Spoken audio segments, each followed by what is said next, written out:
حکومت فیصلے کے اوپر عمل درآمد کرنے کے لیے تیار نہیں، بظاہر ایسا لگتا ہے۔ آئینی ترمیم بھی لانا چاہ رہے ہیں، آپ ایک وکیل ہیں، آپ کی ایک تاریخ ہے، سیاسی ورکر ہیں، کیا اس طرح نظام چل سکتا ہے کہ ملک کی سب سے اعلیٰ عدالت کے فیصلوں کو ہر حکومت، ہر سیاسی جماعت اس طرح سٹریٹس کے اوپر چیلنج کرنا شروع کر دے؟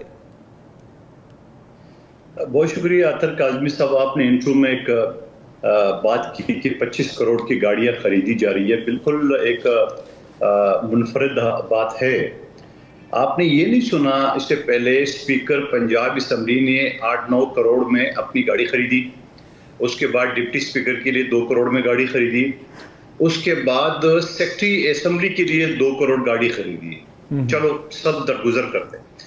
آپ نے بہت ساری چیزیں دیکھی ہوں گی کہ سرکاری یا پارلیمنٹرین ہوٹلوں میں رہتے ہیں، گاڑیوں کا وغیرہ وغیرہ، آپ نے عجیب عجیب قسم کے خرچے دیکھے ہوں گے، مگر کم سے کم میں نے اپنی حیاتی میں یا پاکستان کی تاریخ میں کبھی نہیں سنا کہ اسپیکر پنجاب اسمبلی نے 10 لاکھ میں اپنے لیے 2 موبائل خریدے۔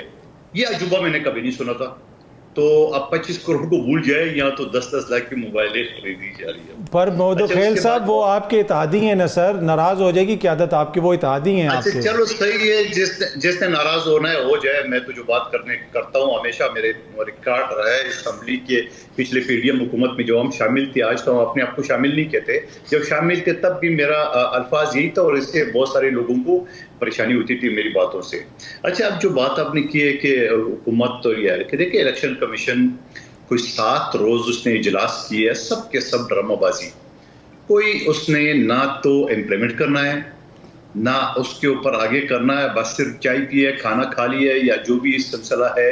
یعنی اب یہ سمجھ لو کہ 7 روز اجلاس میں کیا باتیں ہوئی، اگر آدھا گھنٹہ بھی اجلاس ہو تو 7 روز کا تو 3.5 گھنٹے ہو گئے، تو 3.5 گھنٹے میں کیا باتیں انہوں نے کی ہے میری سمجھ سے بالا تر ہے، وہ اس نے عمل نہیں کرنا ہے۔ اس نے جا کے یہ جو کہتا ہے نا بلی کے گلے میں گھنٹی کون باندھے، تو یہ گھنٹی باندھنے کے لیے جو ہے نا وہ ان کو آگے کر رہا ہے۔ میں بلی کا مثال دے رہا ہوں کہ غلط مطلب نے نکالے، میرا مطلب ہے کہ اس کے اوپر عمل کرنا وہ حکومت کے کندھے پہ ڈال دیں۔ اب جو آپ حکومت کی بات کر رہے ہیں اس حوالے سے اگر آپ فیصلے کی بات کر لیں تو میں قانون کے طالب علم کی حیثیت سے آپ کو بتاتا چلوں کہ میں نے کم سے کم ایسا بھی کبھی نہیں سنا ہے 77 سالہ تاریخ میں، کیونکہ اگر میری عمر کم ہے تو ہم کتابیں جو ہے نا وہ سالوں پہلے بھی پڑھتے ہیں کہ کب کیا ہوا، یہ ہمارے ایک پروفیشن ہے۔ ہم نے کبھی یہ نہیں سنا ہے کہ ججز نے اپنے جو ساتھی جج ہے، اپنے ساتھی جو ججز ہے ان کی اختلافی نوٹ کو اتنا برا مانا کہ اس کو تذلیل کرنے کے سارے اس نے الفاظ ادا کیے، اور اس میں یہ کہا گیا کہ ان نے دھمکی دیے پی ٹی آئی کے 80 ارکان کو۔ اس نے یہ کہا کہ انہی 2 ججز نے جو نا وہ آئین سے جو نا وہ تجاوز کر دیا۔ تو کیا محترم جسٹس منصور علی شاہ صاحب نے آرٹیکل 51 کا سب کلاس 6E میں لکھا ہوا ہے کہ جو آزاد امیدوار ہے وہ 3 دن کے اندر جو ہے نا شمولیت کر سکتا ہے، انہی نے 15 دن دیے، اور 15 دن بھی ورکنگ ڈیز۔ اس کو کس نے اختیار دیے؟ آئین کے اندر خود جو ہے کہ ترامیم کرنے کے کہاں لکھا ہوا ہے؟ اچھا اس کو بھی چھوڑیے، چیف جسٹس جو انہی کا اپنا ہے، چیف جسٹس تعینی کمیٹی کو پہلی کمیٹی بحال کر دو، اور پھر یہ والا آرڈیننس پورے بینچ کے سامنے رکھو، اور پھر مجھے اس بات کا بھی وضاحت دو کہ جسٹس منیب اختر کو کیوں نکالا۔ اور سر پریکٹس اینڈ پروسیجر ایکٹ میں آپ نے ترمیم کی تھی نا، ترمیم کرنے کے بعد پھر آرڈیننس دیکھیں committee practice and procedure act میں سر آپ نے ہی ترمیم کی تھی نا۔ چیف جسٹس نے کہا کہ گو کی ضرورت نہیں تھی، نہ میں پابند ہوں، مگر پھر بھی آپ کو جواب دے تو منیب اختر جو ہے نا وہ بہت سارے جو رویہ تھا ان کے ججز سے وہ اچھا نہیں تھا، اور آپ نے پچھلے دنوں میں دیکھا بائیکاٹ بھی کیا وغیرہ ہو رہا ہے۔ یعنی چیف جسٹس اپنے سبارڈینیٹ جج کو باقاعدہ جو ہے نا وضاحتیں دے رہا ہے، یہ بھی ہم نے دیکھا۔ اچھا اس کو بھی ایک طرف رکھ کے صدر پاکستان جو باقاعدہ وزیر اعظم کی ایڈوائس پہ وہ ایک آرڈیننس جاری کرتے جو قانون کا ایک حصہ ہوتا ہے 4 مہینے کے لیے، وہ کہتے ہیں میں اس کو بھی نہیں مانتا۔ ٹھیک ہے، اس کو میں نہیں مانتا، پر وہ آرڈیننس کیوں جاری کیا سر؟ دیکھیں کوشچن یہ ہے کہ جب قانون آپ نے ابھی چینج کیا ہے کچھ دن پہلے، اچانک ایسی کون سی مجبوری ہوگی کہ آرڈیننس جاری کرنا پڑا؟ اجلاس چل رہا تھا، اجلاس کے سامنے قانون لے آتے۔ دیکھیں آپ کی بات بالکل درست ہے، لیکن بعض اوقات کیا پی ٹی آئی کے دور میں کوئی 34 آرڈیننس جاری نہیں ہوتے تھے ایک دن میں؟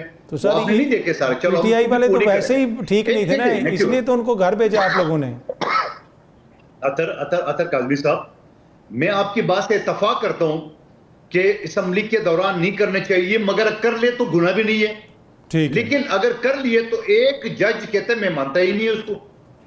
یہ بھی عجوبہ آپ نے کبھی زندگی میں سنا نہیں ہوگا. اچھا اس کو چھوڑیے, یعنی خود اپنے جو فیصلے ہیں اس میں جو بھی یہ ترامیم ہو گئی اسمبلی سے, قانون کا حصہ بن گیا. نہیں جی, میں نے صدر پاکستان کا آرڈیننس نہیں مانا ہے, میں نے چیف جسٹس کمیٹی نہیں مانے, مگر میری بات آپ مان لیں. چلیں میں ذرا ڈار صاحب سے بھی پوچھتا ہوں. نہ تو حکومت مانے گی نہ الیکشن کمیشن مانے گا. گورنر جو پنجاب ہیں انہوں نے کہا کہ مجبوری میں جناب ہم مجبور ہیں, ایک طرح سے ان کے ساتھ چل رہے ہیں. وہ وہاں پہ وائس چانسلرز کا وہ سارا مسئلہ ہے وہ بھی ہمارے سامنے ہے. تو اس وقت آپ کو لگتا ہے کہ پاکستان پیپلز پارٹی وہ جو انفرادی آپ کی ایک پہچان ہے, اس لیے کہ ہر جگہ پہ لگتا ہے کہ آپ ان کے ساتھی ہیں, چاہے یہ ترمیم کا مسئلہ ہو جائے, بلاول صاحب نے اس کے اوپر مولانا سے ملاقاتیں کی, آلدو کہ آج تو مولانا سے پی ٹی آئی والے بھی دوبارہ ملنے گئے, تو وہ جو آپ کی انفرادی ایک پولیٹیکل سٹینڈنگ تھی, ایک پیپلز پارٹی کے حوالے سے کہا جاتا تھا کہ آئین کی بات کرتے ہیں, اس کو کہیں پہ نقصان ہو رہا ہے اس سارے عمل کے دوران؟ دیکھیں ہرگز نہیں ہو رہا ہے. آپ ساری باتوں کو ایک ساتھ مکس اپ نہ کریں. میثاق کی جمہوریت پہ جو دستخط کیے میاں صاحب اور بی بی شہید کے درمیان, وہاں عمران خان صاحب کی بھی سائن ہے اور وہاں مولانا صاحب کی سائن ہے, اور اس میں ایک شک یہ بھی ہے کہ آئینی عدالتیں ہونے چاہیے. پھر 18ویں ترمیم آپ کے سامنے ہے. پھر اس وقت کے چیف جسٹس اس نے کہا افتخار چودھری نے کہ اگر یہ ججز کے اپوائنٹمنٹ میرے ہاتھ میں نہیں دیے میں ساری آپ کی ترامیم ختم کر دوں گا. یہ تو حال ہے سپریم کورٹ کا.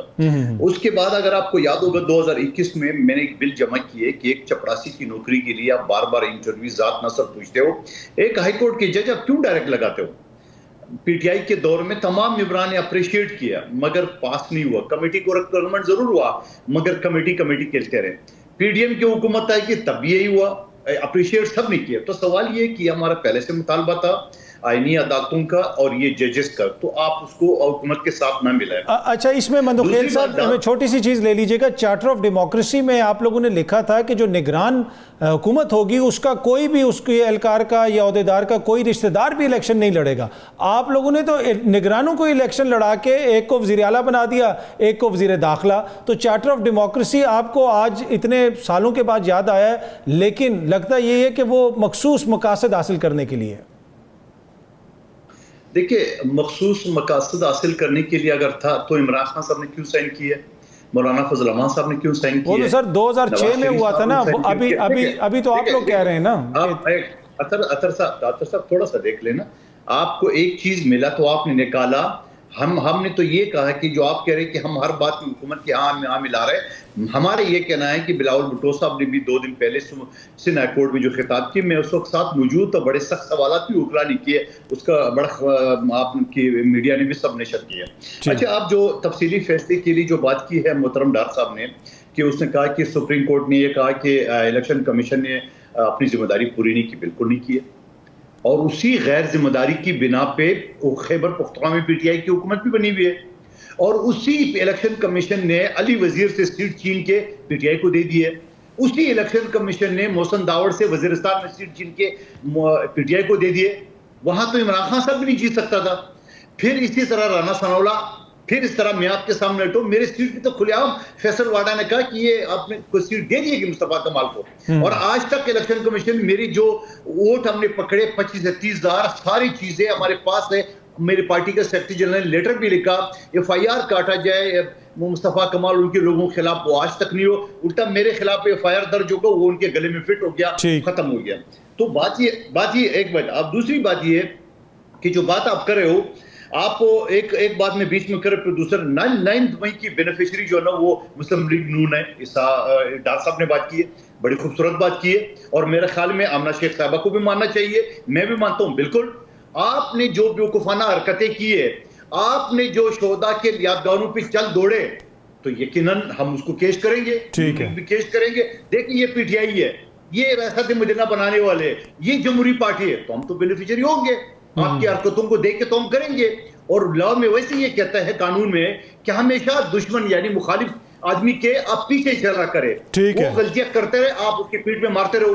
ایک بات آخر میں، جی جی، کیا یہ جو آپ نے عمران خان صاحب کی بات کی تھی کہ اس نے کہا کہ ہم اسٹیبلشمنٹ سے بات نہیں کریں گے، 22 اگست کی رات کو 12 بجے سے 7 بجے کے بیچ میں عمران خان صاحب تو ایکسپٹ کر رہے کہ میں نے اسٹیبلشمنٹ سے بات کی اور میں نے جلسہ ملتوی کیا ہے، پھر اس کے بعد عمران خان صاحب نے بولا اسٹیبلشمنٹ نے ہمیں دھوکہ دیا ہے، آپ نے کیا بارگیننگ کی جو آپ کو دھوکہ دی ہے؟